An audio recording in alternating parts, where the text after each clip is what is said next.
Bon après-midi à tous. Je rends grâce à notre Dieu pour le privilège qu'il me donne à nouveau de vous exposer sa parole dans notre série sur le décalogue, les 10 commandements. La dernière fois, nous avons vu, vous vous rappellerez, que l'Éternel est zélé pour sa gloire, son adoration et le service qui lui est dû, et qu'il est le seul maître de cérémonie. C'est ce que ça signifie lorsqu'il dit qu'il est un Dieu jaloux. C'est une sainte jalousie. Il est le seul qui peut décider des conditions selon lesquelles sa créature peut s'approcher de lui pour l'adorer et le servir. Car après la chute, c'est lui qui initie, par sa grâce et sa miséricorde, la relation avec sa créature, par alliance. Nous avons aussi vu comment bien comprendre les sanctions accompagnant le deuxième commandement, interdisant de faire des idoles, les adorer et les servir. Lorsqu'une génération choisit la voie de désobéissance, le jugement de l'Éternel, juge, législateur et roi, tombe sur cette génération, mais aussi sur la deuxième, troisième et quatrième génération généralement, car celles-ci ont tendance à se perfectionner dans l'exercice du mal et la pratique de la désobéissance qu'ils ont appris de leurs parents. Un détail contextuel assez important que je ne vous avais pas mentionné à ce sujet est le fait qu'à l'époque de Moïse, et même jusqu'à la Première Guerre mondiale, du moins en Amérique du Nord, il n'existait pas d'obligation gouvernementale de garder les enfants à l'école presque jusqu'à l'âge adulte. Les enfants étaient très vite familiarisés avec la réalité de la vie adulte, des responsabilités, et d'avoir à travailler dans les entreprises familiales depuis un très jeune âge. Par conséquent, c'était pratiquement la norme que les jeunes adultes se marient et commencent à avoir des enfants alors qu'ils entraient à peine dans la vingtaine. Vous pouvez donc imaginer, si un couple se mariait à 20 ans et avait un enfant la même année, et que 20 ans plus tard, cet enfant faisait de même, et ainsi de suite, à 40 ans, ce couple initial serait grands-parents. À 60 ans, arrière-grands-parents. À 80 ans, arrière-arrière-grands-parents. À 100 ans, 3 fois arrière-grands-parents. Et rappelons-nous que Moïse est mort à l'âge de 120 ans. Bon, vous comprenez le principe, mais tout ça pour dire que des familles multigénérationnelles étaient assez communes à cette époque. Donc, il était encore plus facile de marcher dans les voies de nos prédécesseurs familiaux si nous pouvions voir leurs témoignages de nos yeux vivants. Donc, fin de cette petite parenthèse. Ensuite, toujours la fois dernière, nous avons vu aussi la miséricorde singulièrement divine de la sanction positive, où l'on entrevoit le cœur de l'évangile de grâce de l'Éternel, le Rédempteur. Une grâce n'étant accessible que par la repentance et la foi en Jésus seul. Aujourd'hui, nos regards et toute notre attention se porteront sur le troisième commandement, en Exode 20, chapitre 7. Donc, ouvrons notre Bible et lisons. Exode, chapitre 20, verset 7. « Tu ne prendras point le nom de l'Éternel, ton Dieu, en vain, car l'Éternel ne laissera point impuni celui qui prendra son nom en vain. » Amen.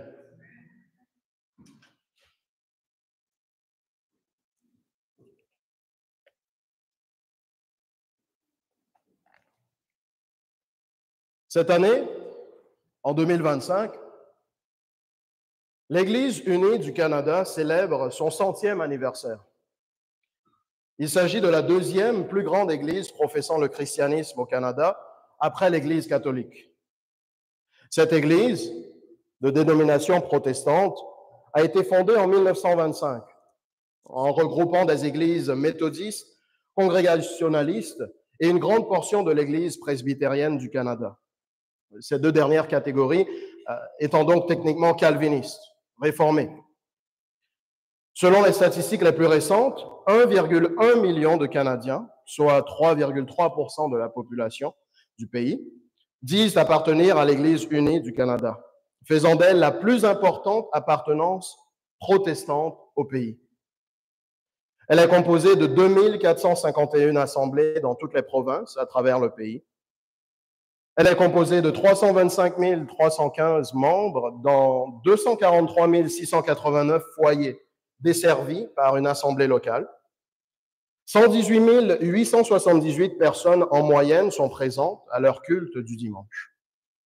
Pour l'année 2023, à la largeur du pays, leurs assemblées ont reçu 397 164 202 $ en dîmes et en offrandes et près de 18 millions de dollars pour leurs activités missionnaires. L'Église unie du Canada affirme être inclusive et libérale, ne s'opposant à aucune identification du genre ou orientation sexuelle pour servir dans le ministère. Cette Église se fait gardienne du féminisme et de l'inclusion LGBTQ+.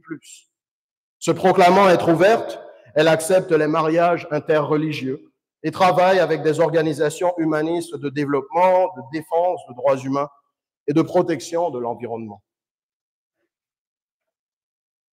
Êtes-vous choqué qu'il y a des églises protestantes et même réformées comme ça au Canada?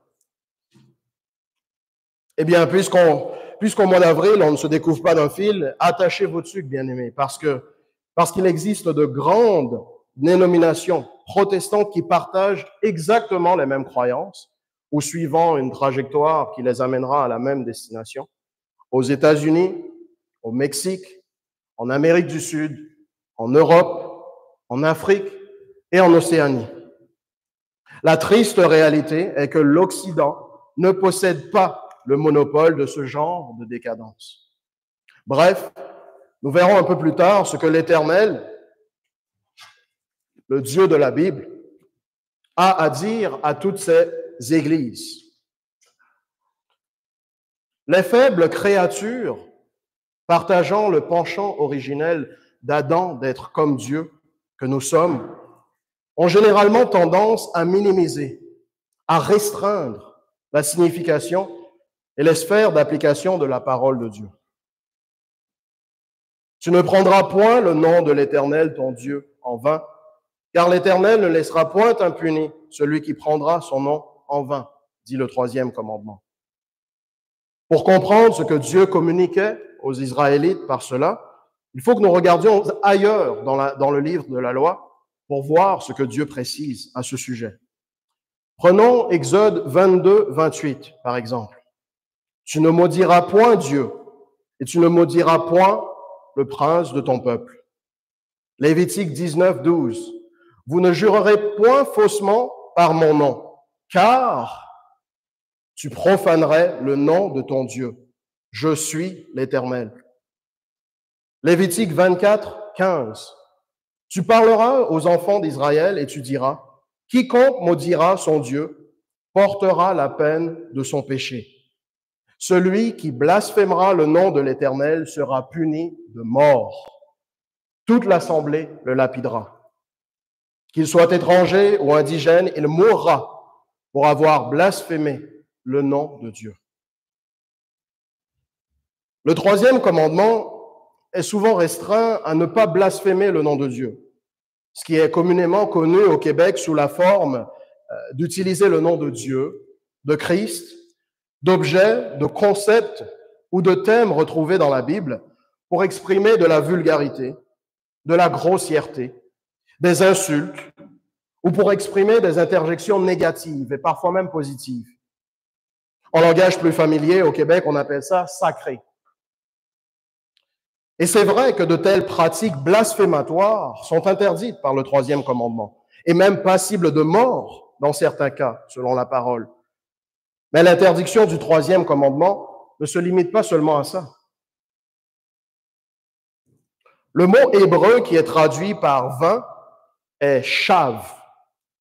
Et il peut avoir pour signification, en incluant la racine du mot, avec hâte, dévaster, ravager, détruire, ruiner, méchant, mauvais, malicieux, idolâtre, inutile et aussi faux. Ce n'est que pour vous donner un aperçu de l'étendue des implications du commandement. Bien évidemment, on ne peut pas atteindre ou faire de mal à Dieu lui-même, mais on peut porter atteinte à l'ordre qu'il a établi dans la famille, dans l'Église et dans la société, en propageant le mal et le péché. Et donc, nous allons commencer par regarder ce qu'il en est du troisième commandement en ce qui concerne la société. Ce même mot hébreu, shav, qui est traduit par 20, est aussi utilisé en Exode 23, verset 1. Tu ne répondras point de faux, shav, bruit. Tu ne te joindras point aux méchants pour faire un faux témoignage. En Deutéronome 5, 20. Tu ne porteras point de faux, shav, témoignage contre ton prochain. En Ésaïe 59, verset 4. Nul ne se plaint avec justice. Nul ne plaide avec droiture. Ils s'appuient sur des choses vaines et disent des faussetés, shav. Ils conçoivent le mal et enfantent le crime. En Osée 10, verset 4, ils prononcent des paroles vaines, des serments faux, shav. Lorsqu'ils concluent une alliance, aussi le châtiment germera, comme une plante vénéneuse dans les sillons des champs. Il y a donc une dimension de justice au fait d'utiliser le nom de Dieu, à savoir lorsqu'on prête serment dans un contexte juridique, lorsqu'on est appelé à témoigner à la cour, ou dans un contexte d'entrée en fonction, lorsqu'on est appelé à devenir un magistrat, un juge ou autre autorité au service de Dieu et de la population. Il existe également d'autres cas exceptionnels où il est légitime de prêter serment, selon la parole, pour mettre fin à des querelles de très grande ampleur, par exemple. Dans tous ces contextes légitimes pour prêter serment, l'homme n'a pas d'autre choix que d'appeler à témoin le seul être qui est plus grand que tout homme et que toute la création. Celui qui est la vérité, source de vérité, qui sait tout ce qui est caché et qui seul a la puissance de sonder, de révéler et de punir tout ce qui est caché. L'Éternel des armées. Jurer devant Dieu ou au nom de Dieu est un acte solennel et même alliantiel, car en le faisant, on accepte que le jugement, que la punition de Dieu nous frappe si on ment. Lorsqu'on prête serment, on affirme notre intention de respecter l'ordre et la justice du Dieu au nom duquel on juge. Par conséquent, lorsqu'on jure pour mentir, on prend le nom de Dieu en vain. Et Dieu ne faillira pas à nous punir, nous avertit le troisième commandement. Autrement dit, on invoque la malédiction de la loi-parole de Dieu sur notre propre vie lorsqu'on prête faussement serment.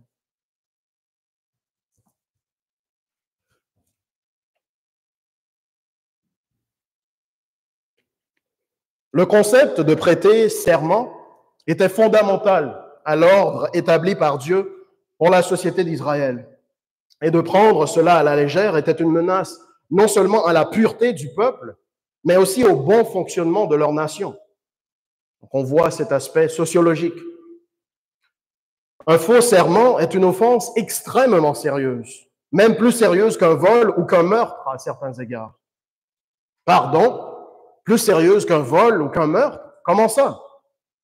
Eh bien, dans le cas d'un vol, la propriété d'un seul individu ou d'un groupe d'individus est dérobée. Dans le cas d'un meurtre, la vie d'un seul individu ou d'un groupe d'individus est enlevée. Mais dans le cas d'un faux serment, c'est la vie de toute la société qui est menacée. Pourquoi? Parce que la pratique de faux serment va automatiquement courir le risque de devenir la norme à travers toute la nation, particulièrement lorsque les faux serments ne seront pas justement punis. Ce n'est pas sans raison que l'Éternel exigeait que le faux témoin cherchant à faire du tort à son prochain soit condamné de la même sentence qu'il voulut infliger à l'accusé innocent. En Deutéronome 19, 16 à 19. Au passage, remarquez que le troisième commandement est donc intimement lié au neuvième commandement qui interdit de porter un faux témoignage contre son prochain. Mais qu'en est-il pour nous? Comment est-ce que cela s'applique à nous, à notre société? Eh bien, c'est assez simple. La vie de notre société aussi est mise en péril par ce péché. La justice et l'équité sont la base du trône de l'Éternel, nous dit le verset 2 du psaume 96. Et nous avons même entendu cette expression, cette paire de la justice et de l'équité dans la convocation, le psaume que nous avons lu pour la convocation. Dans le Nouveau Testament, Jésus nous ordonne avant toute chose de chercher le royaume de Dieu et sa justice. C'est ici-bas que nous, en tant que chrétiens fidèles, devons combattre pour que la justice et la volonté de Dieu soient faites là où il nous a placés, avec les moyens, les dons, les intérêts que Dieu nous a donnés, selon l'appel particulier qu'il a pour chacun de nous. Et nous pouvons seulement livrer ce combat en étant remplis par son esprit et guidés par sa parole. Recherchez donc sa volonté pour votre propre vie dans la prière, bien-aimés. La justice élève une nation, mais le péché est la honte des peuples, nous dit Proverbe 14, 34. Dans le rôle prophétique qui a été confié à l'Église par Christ, comme les prophètes qui ont été envoyés pour intenter des procès d'alliance à la nation d'Israël pour leur rébellion, nous devons et effectivement nous intentons un procès prophétique contre notre nation qui prend aujourd'hui le nom de Dieu en vain. Notre nation qui autrefois professait le Dieu de la Bible et qui, à ce jour, reconnaît la suprématie de Dieu et la primauté du droit en préambule à la Charte canadienne des droits et libertés. Aux magistrats du Canada qui prêtent faussement serment sur la Bible ou qui méprisent carrément l'Éternel en ne jurant pas en son nom. Aux magistrats du Canada qui prononcent régulièrement des faux verdicts aux différents paliers de justice de notre nation. Dieu dit qu'il ne vous est pas permis d'agir ainsi. Respectez l'ordre et la justice de l'Éternel pour sa création. Dieu vous identifie comme étant des méchants et il vous dit que la nation sera renversée à cause de vos lèvres menteuses. Dieu vous dit que vous êtes sous sa malédiction, qu'il ne vous laissera pas impunis. Quand les méchants s'élèvent, chacun se cache. Et quand ils périssent, les justes se multiplient. Quand les justes se multiplient, le peuple est dans la joie. Quand le méchant domine, le peuple gémit, nous disent des proverbes. Premier ministre, ministre, sénateur, député, juge et tous dignitaires fédéraux, provinciaux et municipaux du Canada, conduisez-vous avec sagesse et recevez instruction. Jésus-Christ est le roi des rois. Lisez le psaume 2. Croyez-vous qu'il a oublié de demander à son Père l'héritage des nations? Il possède toutes les nations. Servez l'Éternel avec crainte. De même pour vous tous, habitants du Canada, petits et grands, aînés, adultes et enfants, ne prenez point le nom de l'Éternel en vain si vous aimez notre nation, car il ne nous laissera pas impunis si vous prenez son nom en vain. Ainsi, pour clore cette section par rapport à la nation et la société, une formulation positive du troisième commandement affirmerait ceci. Tu prendras le nom de l'Éternel Dieu avec justice et en vérité, car l'Éternel honore tous ceux qui prennent son nom avec justice et en vérité.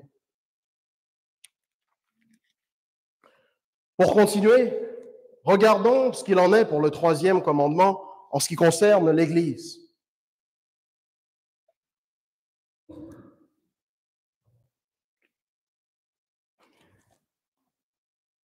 Le troisième commandement a aussi son mot à dire dans la sphère cérémonielle, dans la dimension de l'adoration cultuelle et aux gens qu'il met spécialement à part pour son service. Deux passages bannières, si on peut dire ainsi, par rapport à cette dimension, se retrouvent en Lévitique 21, verset 6, qui se lit comme suit.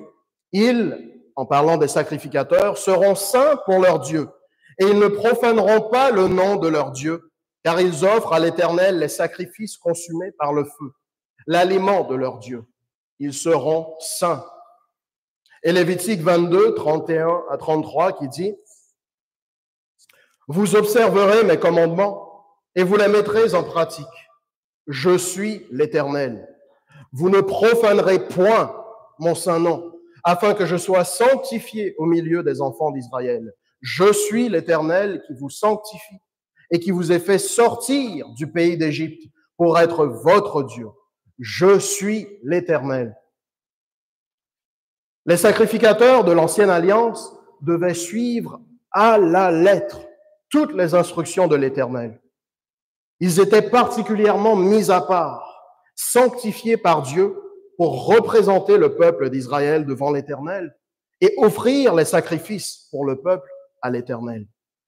Ils devaient donc être saints non seulement par leur obéissance à toutes les injonctions techniques et logistiques de Dieu par rapport aux sacrifices, mais aussi par une obéissance qui serait un modèle à suivre pour le peuple, moralement parlant, en observant tous les commandements de Dieu et en les mettant en pratique.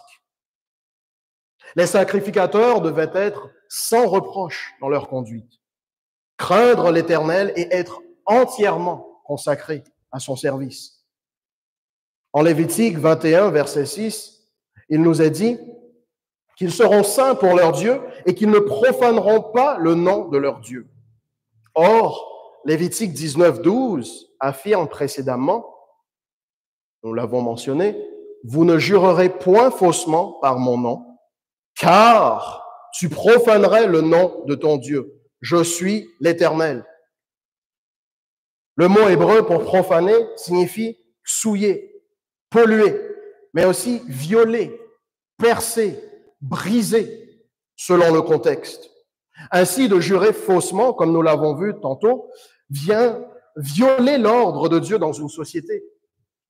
Mais plus grave encore, jurer faussement salit le nom de Dieu devant les hommes. Ainsi en est-il des sacrificateurs qui ne sont pas saints dans leur conduite. Ils portent le nom de Dieu, étant des représentants de Dieu, et ils salissent le nom de Dieu en portant atteinte à sa réputation.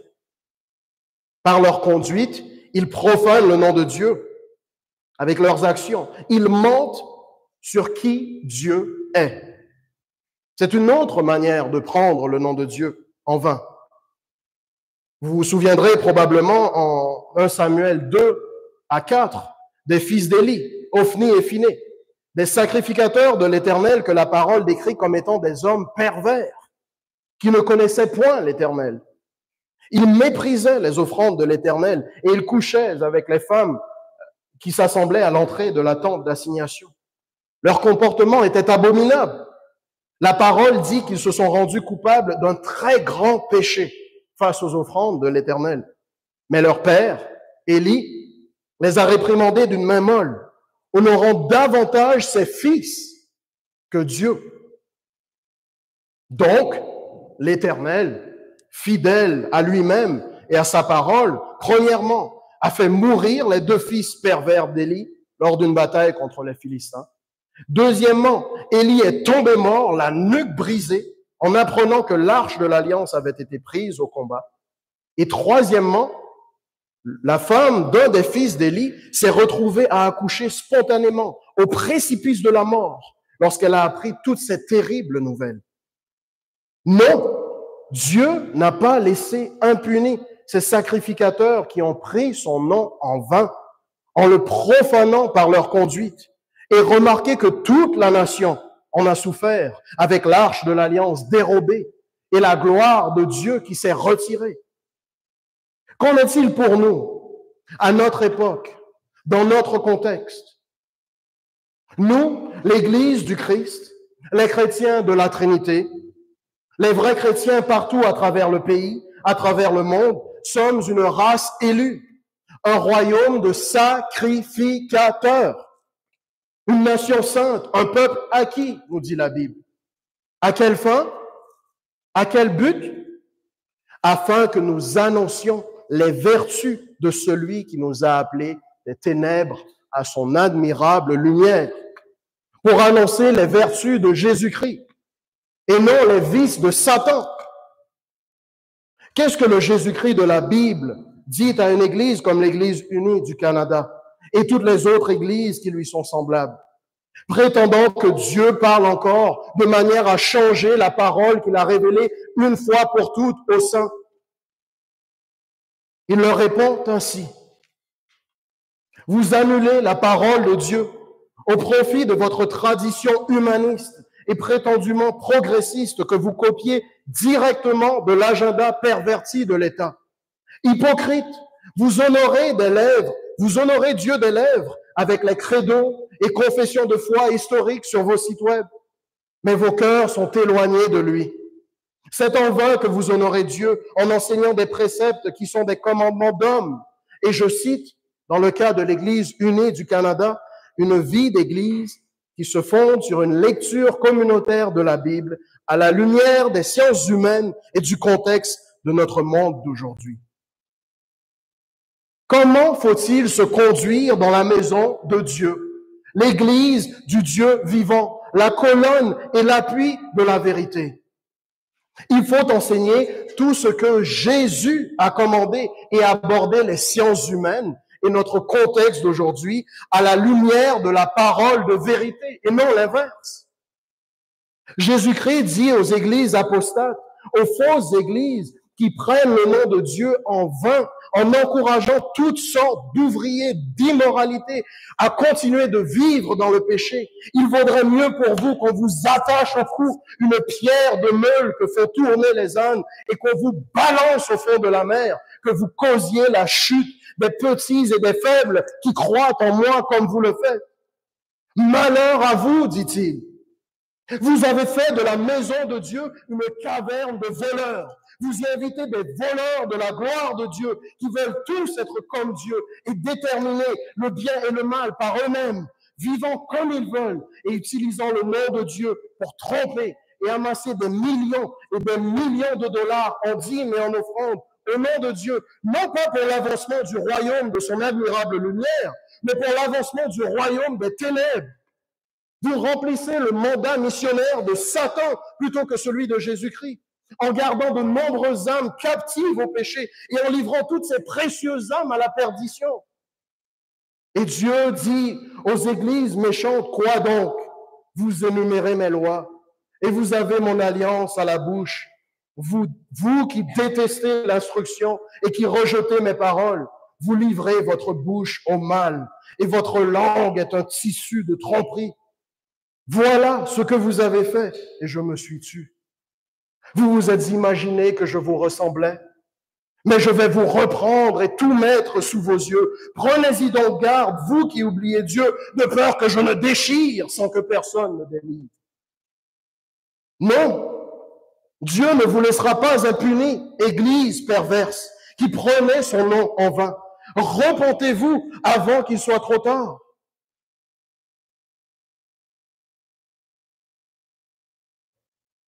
Quant à nous, bien-aimés, veillons sur notre marche d'église et notre enseignement, car en agissant ainsi, nous assurerons notre salut et celui de ceux qui nous écoutent, nous dit l'Éternel, notre Dieu. En continuité avec le premier et le second commandement, implicitement, dans le troisième commandement, l'Éternel nous dit: tout comme tu n'auras pas d'autre Dieu devant ma face, tout comme tu ne te feras point d'idole, tu ne prendras pas le nom d'autre Dieu ou d'autre autorité non plus. Autrement dit, en formulation positive, si tu professes être une église du Dieu vivant, tu ne jureras que par moi. Tu ne vivras que pour moi. Tu ne vivras que par moi.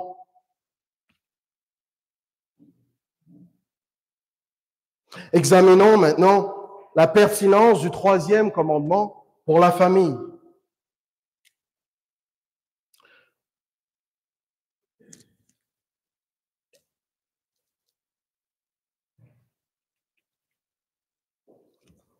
Pour comprendre l'importance de ne pas prendre le nom de l'Éternel en vain quant à ses répercussions dans le cadre familial, pour nous qui sommes chrétiens, j'aimerais que nous lisions quelques passages spécifiques des Saintes Écritures.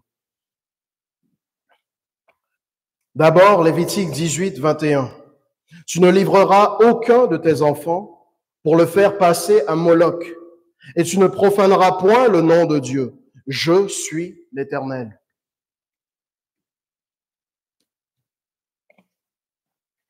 Lévitique 20, versets 2 à 5. L'Éternel parla à Moïse et dit, tu diras aux enfants d'Israël, si un homme des enfants d'Israël ou des étrangers qui séjournent en Israël livre à Moloch l'un de ses enfants, il sera puni de mort. Le peuple du pays le lapidera. Et moi, je tournerai ma face contre cet homme et je le retrancherai du milieu de son peuple. Parce qu'il a livré de ses enfants à Moloch, souillé mon sanctuaire et profané mon saint nom. Si le peuple du pays détourne ses regards de cet homme qui livre de ses enfants à Moloch, et s'il ne le fait pas mourir, je tournerai, moi, ma face contre cet homme et contre sa famille, et je le retrancherai du milieu de son peuple avec tous ceux qui se prostituent comme lui en se prostituant à Moloch. Deutéronome 18, 10.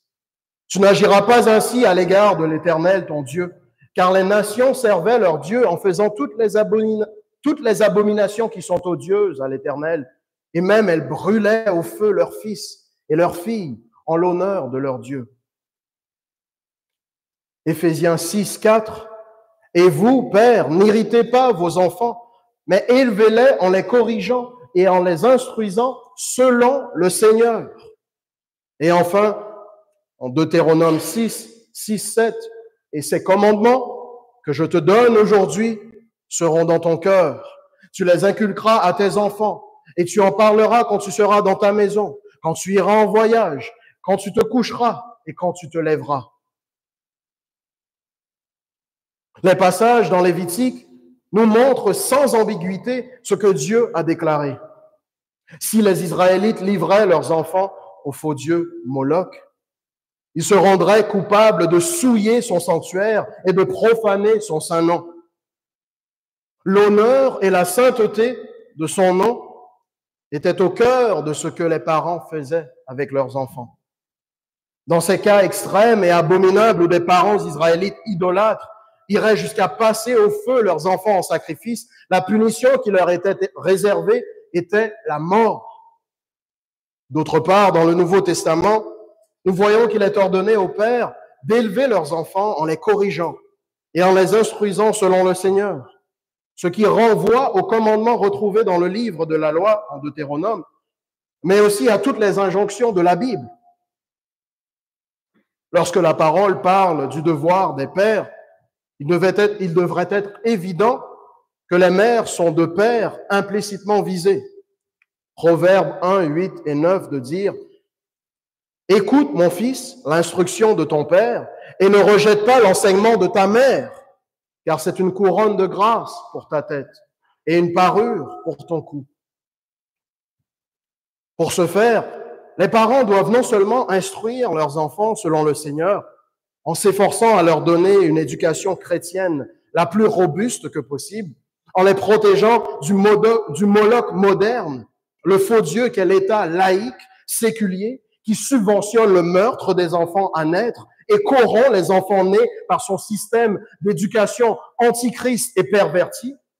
Mais les parents doivent également eux-mêmes vivre au quotidien de manière digne d'un enfant de Dieu.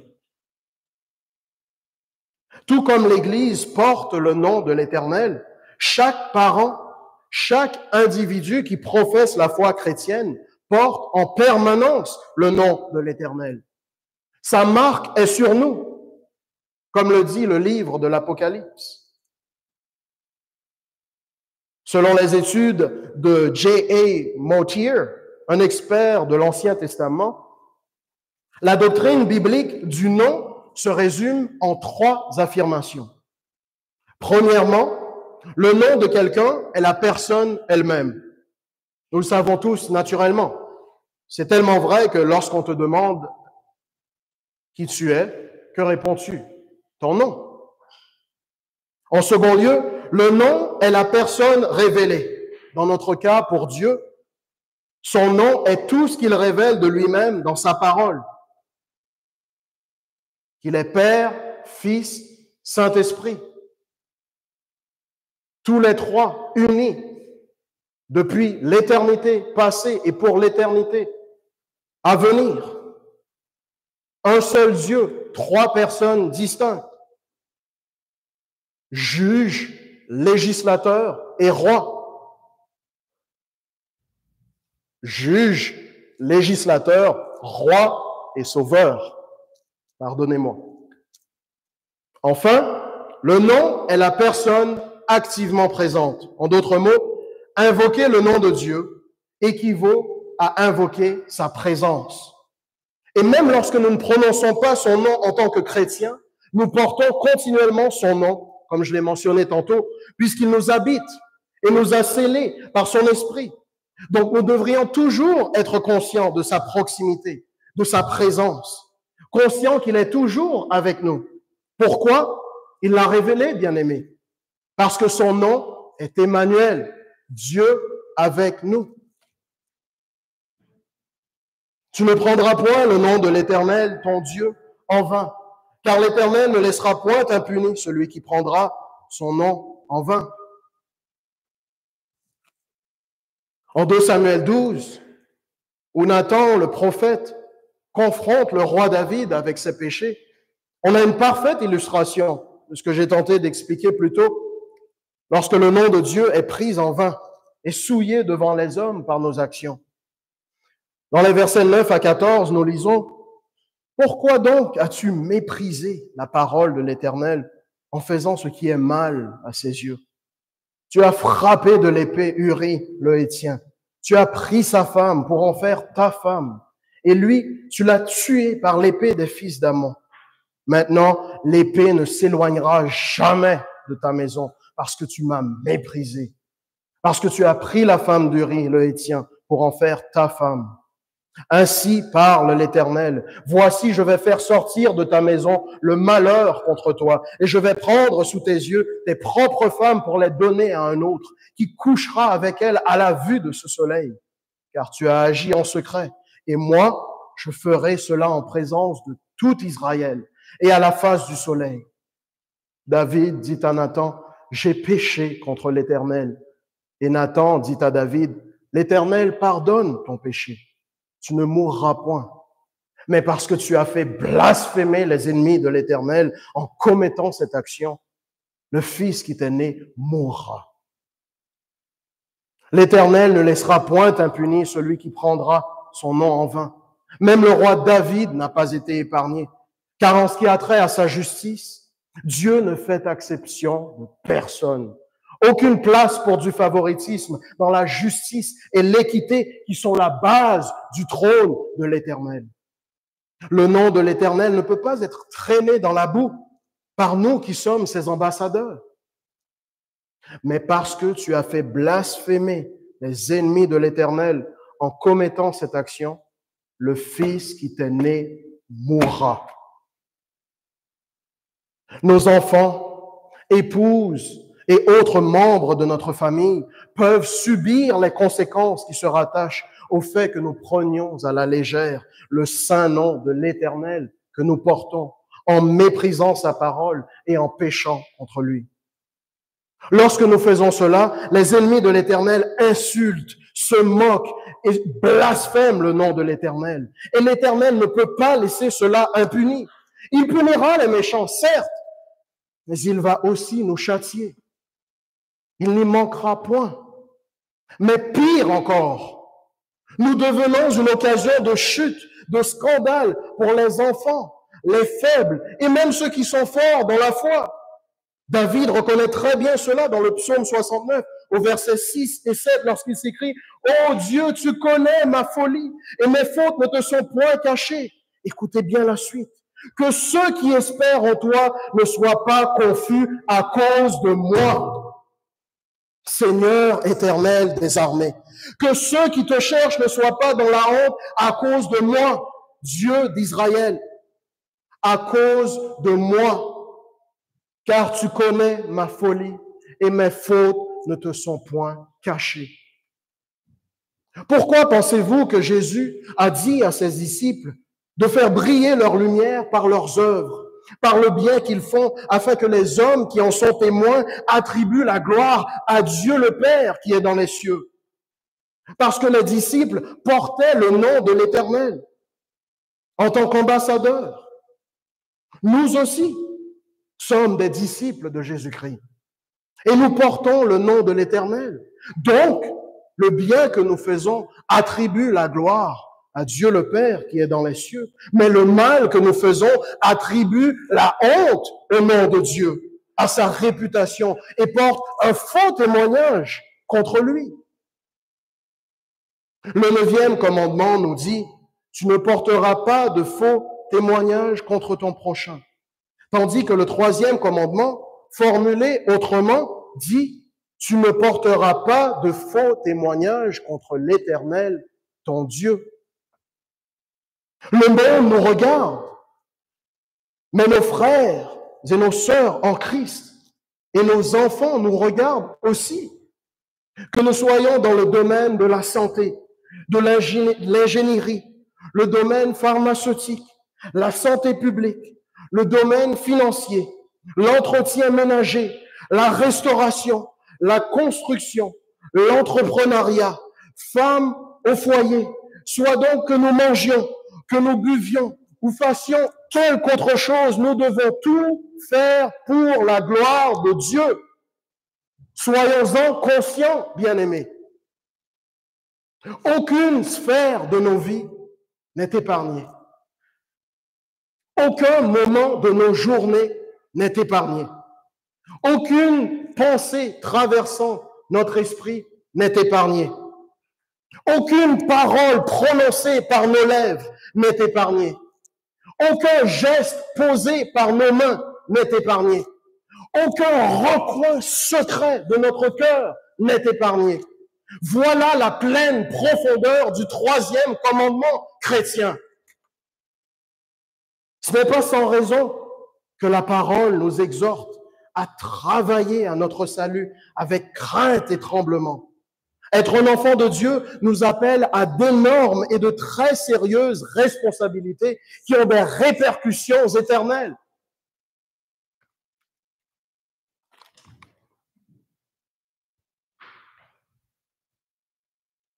Mais face à l'immense ampleur, le poids insupportable de tout cela, cette cible inatteignable pour nous, soyons honnêtes, grâce au glorieux évangile de Dieu, nous ne devons pas être intimidés. En Jésus-Christ, son Fils, à nous, l'Éternel, le Père, s'est réellement révélé. Ce Fils qui existait depuis l'éternité passée, en parfaite communion avec lui, il nous l'a envoyé. Il est venu, il a parfaitement traversé le chemin afin qu'il nous soit tout tracé. En Christ Jésus, à la croix, nous tous qui nous sommes détournés de la vie caractérisée par le péché, l'Éternel nous a pardonnés pour nous accompagner, nous consoler, continuellement renouveler notre capacité et notre volonté. L'Éternel, notre Père, nous a envoyés avec son Fils. Le Père et le Fils nous ont envoyés et nous ont animés de l'esprit de vérité. Et tout cela afin que nous puissions marcher dans les œuvres que pour nous, il a d'avance préparées. Pour nous qui menons une vie caractérisée par la repentance. Pour nous qui croyons que par la foi en Christ seul, nous pouvons être sauvés.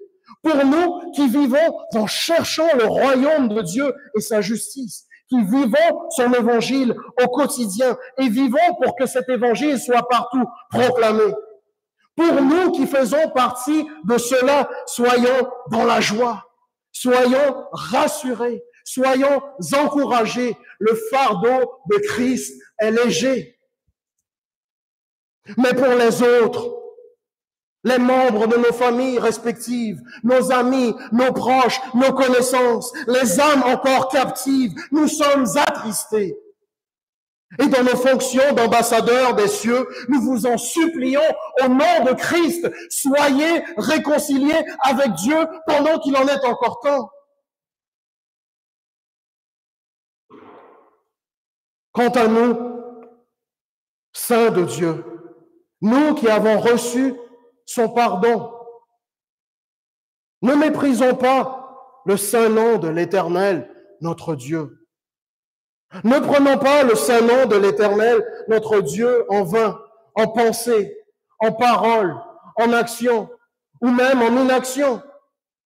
Ayons foi en lui, en tout temps, en toute saison, en toutes circonstances, parce qu'il est réellement celui qui est venu. Il est réellement celui qui nous a révélé être dans sa sainte parole. Il l'a toujours été, il l'est continuellement, et il le sera pour l'éternité. Qui est donc l'Éternel? Jéhovah Jireh, l'Éternel pourvoira. Jéhovah Rapha, l'Éternel notre guérisseur. Jéhovah Tzidkenu, l'Éternel notre justice. Jéhovah Shalom, l'Éternel notre paix.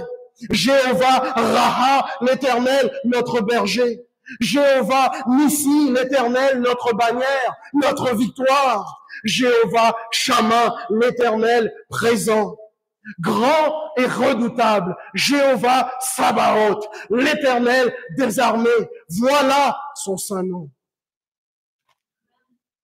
Amen.